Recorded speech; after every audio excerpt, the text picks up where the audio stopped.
Hello, students, boys and girls. I hope you all are enjoying this chapter of synthetic fibers and plastics. So, till now, we have done about the synthetic fibers. What are the synthetic fibers? They are man made fibers and they are artificial fibers, they are not natural fibers. And we have seen that they are made up of units which are known as polymers. Yes, we have seen that they are made up of polymers. A single unit is known as a monomer. And these monomers, they link together, they bond together, they join together and they form polymers, which is nothing but the synthetic fibers. There are many types of synthetic fibers, and you have done about what are the synthetic fibers you have done about rayon, nylon, then polyester, and acrylic. Yes, so these are the synthetic fibers you have learnt about, their characteristics and how useful they are in making fabrics or many other things also which are made out of these synthetic fibers. Polyester, very important is we have done PET bottles. PET, here P it is polyethylene terephthalate. Okay, polyethylene terephthalate. So these bottles are very widely used now everywhere. Yes. So now what are the advantages of using the synthetic fibers? Let us see what are the advantages. We have seen the characteristics for each of these synthetic fibers. Now we'll see what are the advantages of synthetic fibers in general. So these synthetic fibers, what happens is they're color resistant. They're color resistant. They do not bleed color when washed. That means, see, if cotton or some other material, if you take after the first wash, they say the first wash, before the first wash, or you have to hand wash in the first wash, or before the first wash, just dip it and soak it in some salt water and leave it for some time so that the color does not wash away. Okay, or color does not bleed. But then in case of synthetic fibers, this problem is solved. It does not bleed color when washed. Then they do not shrink. Very important is they do not shrink also. So that's one more advantage. So what happens is if I buy something, or if children, especially the growing age children, if they go in for such synthetic fiber dresses or materials, then what happens is when they make those dresses and all, they can buy dresses, and even though they are growing, they can use it for some time, at least 2-3 years they can use the dress, the shirt or the dress, whatever they bought, because they do not shrink when washed. Then they're easily available, then they are easy to wash and dry. Very, very important is this. These days everybody wants quick things, instant, like instant Maggie, instant coffee. So then you have instant foods also. Similarly, we want something which will instantly, clothes also which will instantly get washed and immediately dry also. So these are easy to wash also and dry also. Then they are less expensive as compared to, I've told you, as compared to pure cotton and wool and all, they are less expensive. So you can buy more of them, because all students, what do you all like? You all like to have many, many, many, your wardrobe full of new varieties of clothes. Whatever comes into the market, you want to buy them. Yes, but if it is very expensive, what will happen? Parents will say, no, no, no, no, it's very expensive, we are not going to buy. But if it is not very expensive, then they also are ready to buy, and you also will insist that it's not very expensive. And because it is also, it does not shrink, and also you can, even if you're growing, you will not outgrow them very easily. Yes. Then they are more elastic, they're resistant to moth attacks, they're stronger, they're tough and durable. So these are the advantages of synthetic fibers and the fabric or the dresses or any clothing or garments made out of these synthetic fibers. Then what are the disadvantages? Now, not all are advantages. We have a lot of advantages, but what are the disadvantages? They cannot absorb moisture. So I cannot wear a synthetic fiber or a nylon or a rayon or a acrylic dress and go out in the summer, what will happen? I will be just sweating, because the sweat is not being absorbed, like cotton absorbs the sweat. So you will feel very humid, very sweaty, very uncomfortable during the summer months, or in places where there is a lot of rainfall, because there the humidity would be more. Although we can use these because they dry faster, they're easy to wash, they dry faster, but then when we wear them during such months or during such weather, one feels very, very uncomfortable. They are not good for the summers, and when we sweat more. So people who sweat more will have to avoid these synthetic fiber garments. Then they catch fire easily. Very, very disadvantageous is they catch fire easily. So nylon, rayon, these materials cannot be used for people who work in the kitchen, who work, or close to the fire. They should not be wearing these clothes because they catch fire very, very easily, and they stick to the body. The material will stick to the body then once fire is caught.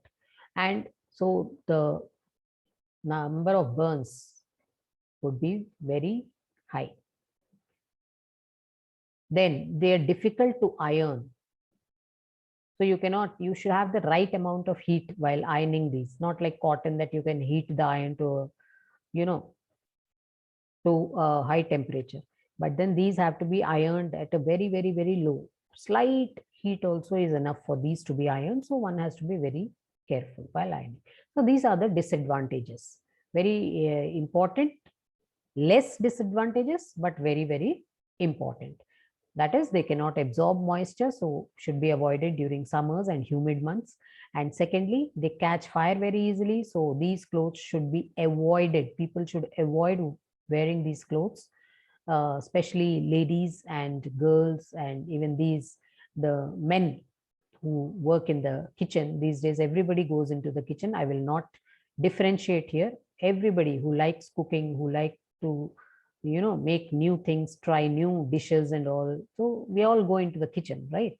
So avoid wearing the synthetic fiber garments close to the fire. Then they are difficult to iron, so although ironing is not really required for them, but then they do form a little wrinkles, and wrinkled garments one does not like to wear. Yes, and it doesn't appear to be good. So one has to be very careful while ironing. So these are the advantages and the disadvantages of synthetic fibers. Now let us go and see a very important topic, which is plastics. Now plastic is also a polymer like the synthetic fiber. Now plastic has become, as I told you, it has become a part and parcel of our lives. We all it is almost like I cannot live without plastic. Although we say, okay, use cotton bags, use jute bags, use more of the natural fiber materials, but then plastic, we get in all packagings. These days, a lot of, online shopping, when we do a lot of online shopping, everything comes in plastic. Nobody gives us a cotton bag. Does anybody give cotton bag? Because it's very expensive. So plastic is cheaper. So everything comes under in plastic wrapping, and there will be not one wrapping in the online shopping.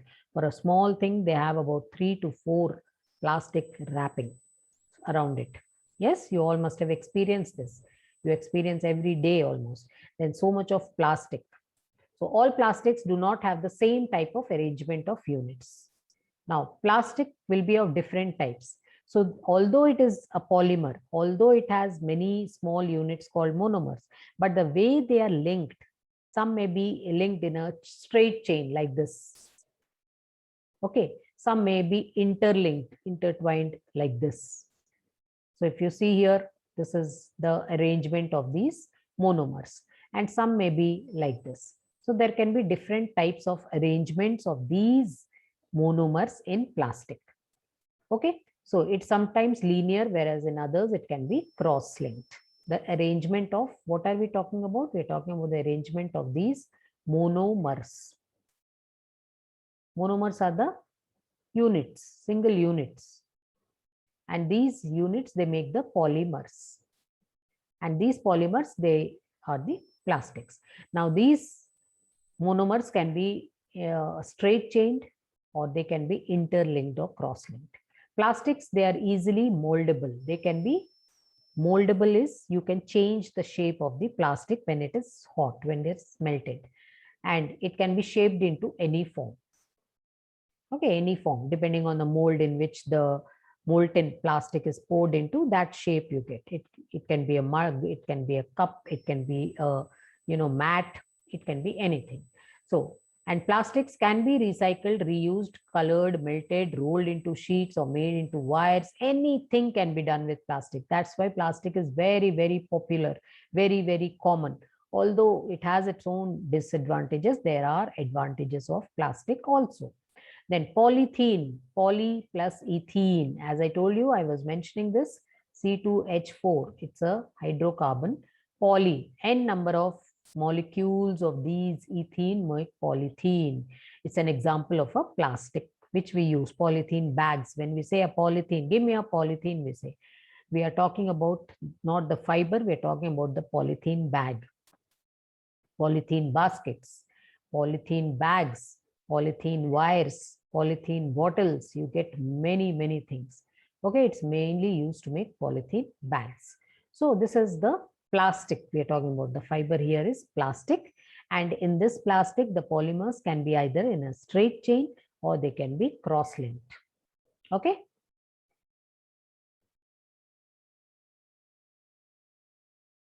Now let's see the two types of plastic. Plastics can be basically of two types: thermoplastic and thermosetting plastic. Thermoplastic and thermosetting plastic. Thermoplastics are usually formed by the addition of polymerization. Addition is polymers are being added, being linked together. Then you call it as a thermoplastic. Thermosetting plastics are often formed by condensation polymerization. Condensation polymerization is when you are cooling down. The polymers are being cooled down. They are being condensed. Their links are being reduced. Their condensation, we are not talking about the cooling part. We are talking about when it is condensed means the link becomes shorter. Okay. Then it contains long chain linear polymers and held together by weak van der Waals forces. These about the van der Waals forces and all, these are the forces or the bonds which are between these polymers. Then it contains 3D network structures. Then it becomes soft on heating and stiffens on cooling. Thermoplastics. They become soft on heating, they will melt, and on cooling they become very hard.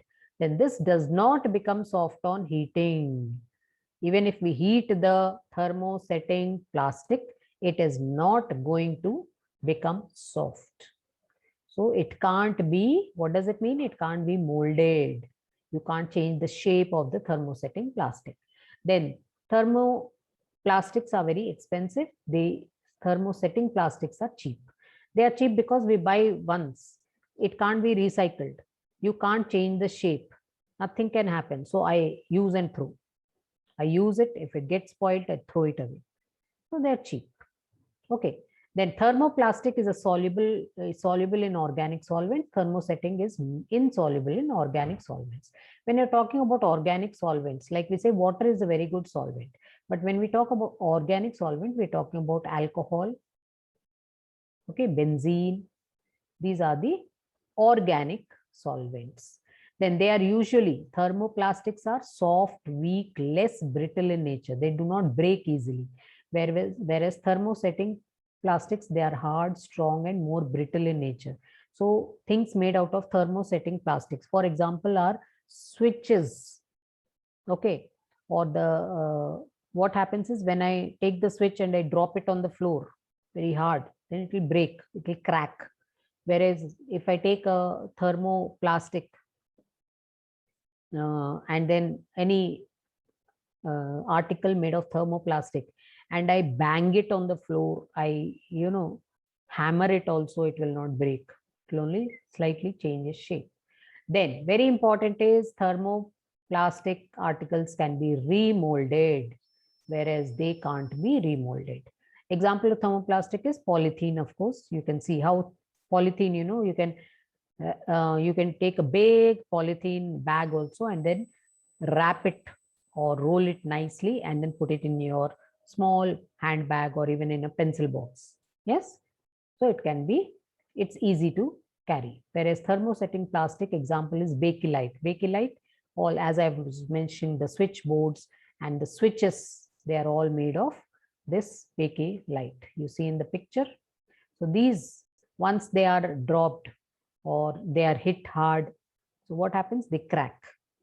Then once they crack, they stop functioning. Then they have to be, they cannot be remolded. So we throw and get the new switch. Whereas in case of plastics, you see these plastics, the plastic mugs and all also, even if they crack, what happens? If we recycle it, then again a new mug can be prepared from the same plastic after it is melted. Of course, we can't do it at home, but we send it to the recycling factory. Okay, so this is about thermoplastics and thermoset plastics. So plastics are of two types, thermoset plastics and thermoplastics. Thermoplastics can be molded, very important. Thermosetting plastics cannot be molded. They can be recycled, melted, they cannot be recycled or melted. Then they are made up of by addition of these polymers, whereas these are made out by condensation of the polymers. Okay, so you should know about the two types of plastics. Now, why plastic? Why should we use so much of plastic? Why do we use so much of plastic? Why has man started using so much of plastic? Because plastic containers, they seem most convenient. Wherever it may be big containers, it may be small containers, it may be during traveling, it may be at home, it may be in the markets, it may be anywhere. It's very convenient to use. Number one, they're very light, not like the iron containers or the steel containers. Iron containers, of course, very, very heavy. Steel containers, comparatively less heavy. But then plastic containers, very light. Everybody can carry it. And then they are very, their price is cheap, good price we get it. And they have good strength. They are very strong and they are easy to handle. So we use a lot of plastic. Okay. So what are the properties of plastic? Let us see the properties. They have flexible and they are malleable. Malleable is they can be drawn into sheets. They can be drawn into sheets, just like metals. So they're very malleable. They can be drawn into beautiful sheets. They can, you get in a variety of colors. They are very lightweight materials. Plastic is a very lightweight material. Then they show good resistance to impact. As I told you, with force also, even if I take a plastic mug or a plastic cup, if I use a lot of force, unless I start hammering it, really, it will not change its shape and all. It is very resistant. That's the reason, children, little ones, babies, they're generally given plastic toys. Plastic, which is safe plastic, of course. Plastic toys, plastic mugs, plastic glasses, plastic plates and spoons. So that even if they drop it, several times, children, they're just learning. Babies are still in the learning stage. So even if they drop it, they don't break. Okay, they're not brittle. And they're very lightweight. Then they're good thermal and electrical insulators. They don't conduct electricity or heat. Plastic, unless it is, really heated very much. But otherwise, most of them are resistant. That's the reason we even use plastic containers to put hot stuff also. These, after cooking also, we start storing them in plastic containers. Then they are resistant to oxidation. They don't oxidize. They don't react with the oxygen of the air. And they're resistant to moisture. Again, they don't react with the moisture of the air. Like the other, like iron articles, they'll react with they start rusting. But plastic does not rust. Yes, because it does not react with the oxygen of the air or the water of the air. So these are the very good properties of plastic. That's why we use a lot of plastic, because they are malleable, they are flexible, they are lightweight, then they do not rust, then they are resistant to impact, then they are very good thermal and electrical insulators. Insulators, they do not conduct electricity or heat.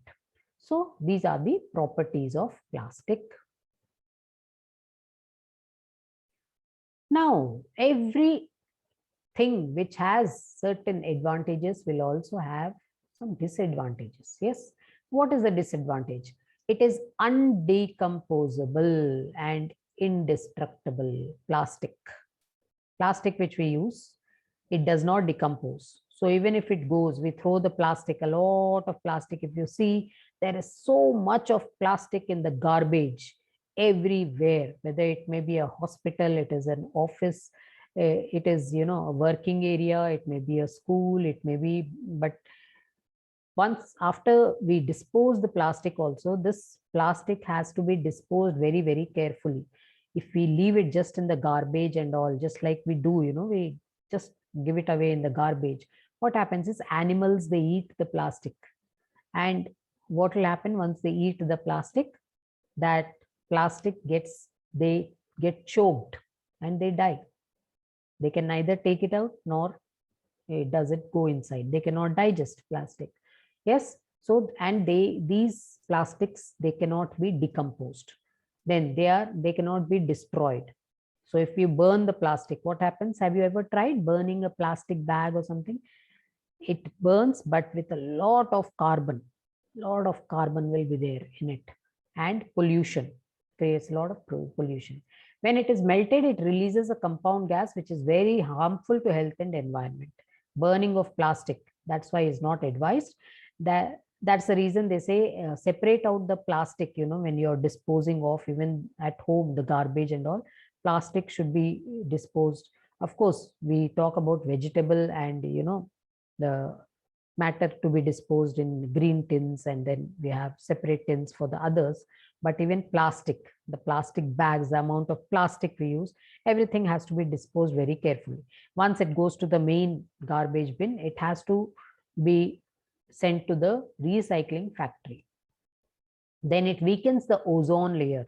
Now, ozone layer, what does it do? It prevents us from the ultraviolet radiation. But if the ozone layer starts depleting, decreasing, how will it decrease? Because we'll start burning plastic, we'll use a lot of plastic, and in order to, because plastic cannot be decomposed, because we cannot destroy plastic, we start burning plastic.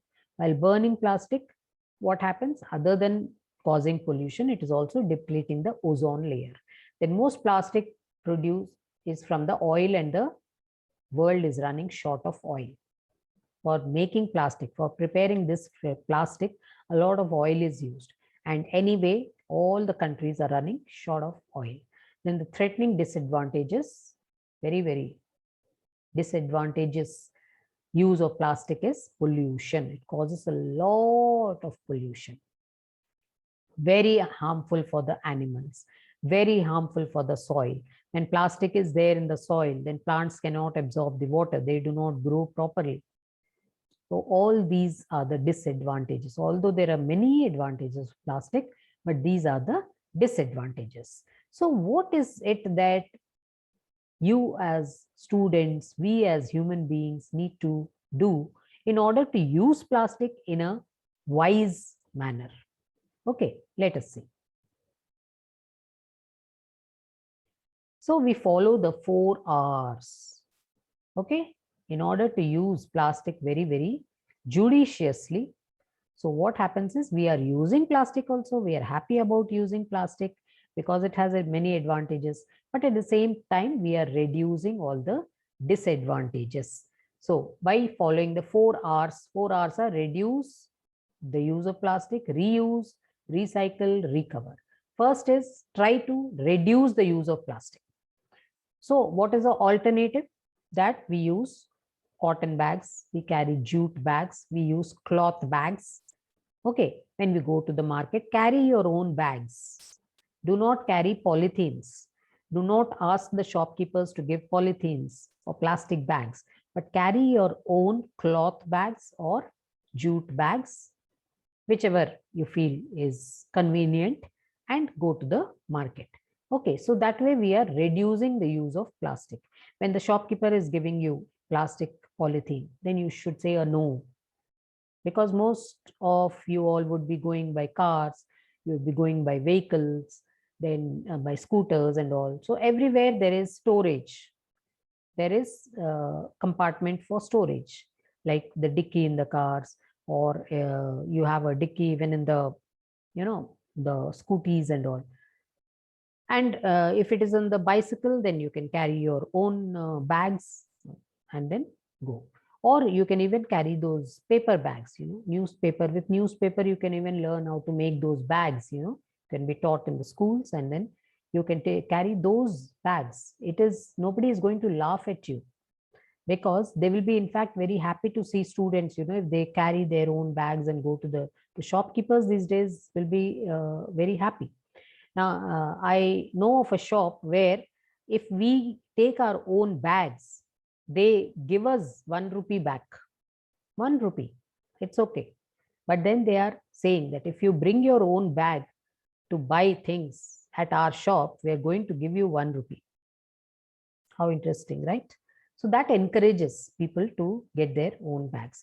Of course, some may say, it's okay, 1 rupee. I don't want the 1 rupee. I'll take the polythene. But then no, we have to think about the people living in the world. We have to think about the organisms, that is animals, plants, all of us, because all of us are interdependent. So very, very important that we think about everybody whenever we use plastic. Okay, so reduce the use of plastic, reuse it. If you think that the plastic bag is very good and you cannot do without it, then start reusing. Don't throw it away. Sometimes what we do, we just get the things and then we throw out that. Although it's very neat, nice, it can be reused, right? Reusing helps us to use less of plastic. Then recycle. Again, this can be done by sending it to the recycling factories. And then recover. Recover also can be done. Once it is recycled, it can be recovered, and then the same plastic thing can be used. Okay, once it is recycled, then you get back, suppose a polythene or a plastic cover has been recycled, that again is recovered and then we are reusing it. Okay, so a material which gets decomposed through natural process action of bacteria is called biodegradable material. What is a biodegradable material? A material which gets decomposed through natural processes. It will get decomposed. So it is biodegradable. A material which is not easily decomposed by natural process is called non-biodegradable. And plastic comes under this category. Plastic is non-biodegradable. Just like detergents, they are non-biodegradable. Okay. So soaps are biodegradable, and detergents, is we're talking about the washing powders and all, they are non-biodegradable. Material which is not easily decomposed. So it cannot be decomposed by the organisms present in the earth's soil. So plastic is one of them. That's why you see plastic covers when you, even in the fields and all, or a new area, if you go to a new farm you buy, there you'll find that if that area or that plot has not been used for quite some time, when the top layer of the soil is removed, you'll find some plastic, because that plastic over a period of time has gone and it got buried inside the soil, but then it remained there. It cannot get decomposed because it is non-biodegradable. Then it causes environmental pollution. You know how it causes environmental pollution. So it is better to recycle the plastic waste. Very important. Recycling is most important. So recycling, I cannot do this recycling at home. Okay, I can only reduce. In our hands, what do we have? We can reduce the use of plastic. We can reuse the plastic. And for the recycling, it has to be sent to the special factories where recycling of plastic is done. And then recovering is from, again, after it is recycled and again it is made into various articles and all, that means it has been recovered. So those things can again be used. So these 4 R's are very important. And I think as students, your generation can help everybody and even the coming future generations also to understand about this and help them to be aware of what is the advantage of using plastic and what is the disadvantage. And in order to avoid and enjoy the use of plastic, which is a synthetic fiber, which is a good material, but then having its own disadvantages. So to reduce the use of plastic, but then if you have to use plastic, try to reuse and then recycle the plastic. Okay. So this is what, as students, you should take it forward. You should ensure at least where can students help. Students can help at the home level, home front, and also at the school level. You can do this definitely in your areas, in your localities. As students, you can have campaigns. You can ensure that all the people in your locality, all the people in your apartments, they are reducing the use of plastic as far as possible. You can go and tell them about all this, because now you have learned about in detail about these plastics. Okay, so isn't it interesting? So before I leave, I would like you to a very interesting story I would like to tell you about the plastic only. I have a pet dog. So as when he was about 2 years old, then we used to get for him 2 to 3 years old. We used to get for him dog food. The dog food used to come in that plastic bag. So what after the food was given, the plastic, we used to throw it in the dustbin. Okay. So the dog would quietly go to the dustbin, pick out that plastic bag because it still had some food inside, and he would eat away the complete plastic bag, complete bag. It was this big a bag. So he would eat up that complete plain plastic and he would eat up that bag.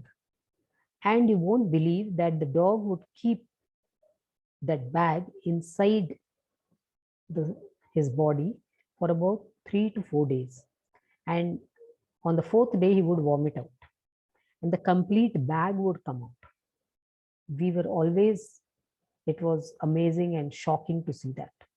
Then from when we saw this happen 2-3 times, then we decided that this, once we dispose of or throw the food bag, it has to be thrown at a place where the dog cannot go or eat it or get it from the dustbin. So this was a small story I wanted to narrate, that this also happens is at home, which I've seen. You can imagine what happens to the animals near the garbage bins and all. We see animals, right? Dogs, cows, buffaloes. They're all eating the trash, from the garbage. And there's so much of plastic over there. Imagine what can happen. At home, we could monitor the dog, but then what happens to those animals? They will get choked and they may die. So as responsible citizens of the country, we need to do something about this. And as students, you can do a lot about it. So with this good note, I will end here, and then we will see more topics as we move to the next lesson. Okay. So till then, this is Usha Mangipudi signing off.